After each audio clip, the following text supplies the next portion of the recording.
pour voler le fourgon blindé rempli d'or. Les braqueurs se cachent dans une fosse de sable brûlant, tandis qu'un complice prend un lance-flamme et se cache dans une autre fosse. Après une longue attente, un fourgon blindé arrive au loin, mais les convoyeurs vigilants remarquent vite quelque chose d'anormal. Un tas de sable bloque la route devant eux. Le chauffeur saisit aussitôt le levier de commande et observe les alentours via les caméras. Après avoir confirmé qu'il n'y a rien d'anormal, le chauffeur passe résolument la marche avant et accélère à fond pour passer. Mais dès que le véhicule entre dans le sable, les pneus s'enfoncent profondément, malgré les coups d'accélérateur frénétiques. Le véhicule reste coincé dans le sable, sans savoir que les braqueurs visent déjà les pneus du fourgon. Un coup de feu retentit, les convoyeurs paniquent et mitraillent le tas de sable devant eux. Mais ils vident tous leurs chargeurs, sans repérer les malfaiteurs. Ils utilisent alors leur radio pour appeler du renfort au QG. Mais il est déjà trop tard, car un braqueur arrive avec le lance-flamme et attaque la cabine avec les flammes. Face à cette chaleur de plus de 1000 degrés, les deux convoyeurs sautent dehors avec leurs armes. Mais ils tombent dans le piège des braqueurs.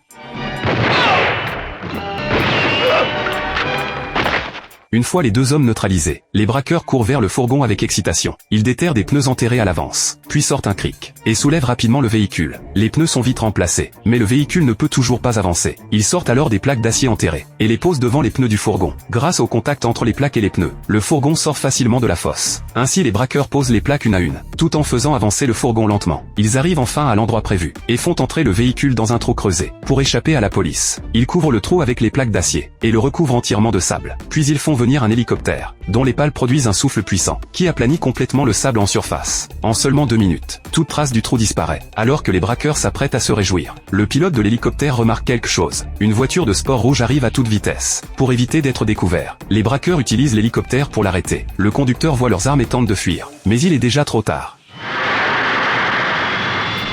Le chef des braqueurs sort aussi du trou, prêt à enterrer le corps du conducteur. Mais à ce moment-là, une voiture de police arrive soudainement. Les braqueurs restent calmes, et enfilent tranquillement les vêtements du conducteur, se faisant passer pour un fils de riche de passage. Mais son comportement étrange éveille les soupçons du policier. Heureusement, après une fouille minutieuse, le policier ne trouve aucune preuve. À ce moment, de nombreux policiers arrivent. Ils recherchent le fourgon blindé. Ils bouclent rapidement la zone, et lancent une fouille complète du désert. Mais après 2 jours, la police ne trouve aucun indice. Le fourgon semble avoir disparu dans le néant. Faute de preuves, la police doit relâcher le chef des braqueurs.